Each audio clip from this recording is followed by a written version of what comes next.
ജനശ്രദ്ധ പിടിച്ചുപറ്റിയ നുസ്രത്തുൽ ഇഖ്വാൻ സംഘത്തിൻ്റെ mega medical camp ബയാനുൽ ഹുദ മദ്രസയിൽ നടന്നു.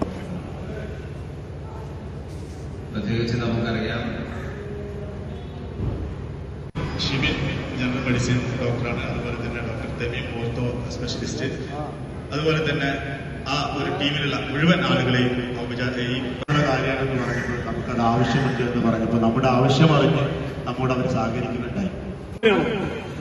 നമ്മുടെ നാട്ടുകാരിങ്ങനെ എന്തെങ്കിലും ജോലി ചെയ്യുന്നുണ്ടോ? കുറച്ച് സ്ഥലത്ത് കൂടുതൽ ജനങ്ങൾ വസിക്കുന്ന ഒരു പ്രശ്നം, സാന്ദ്രത കൂടുതലാണ്.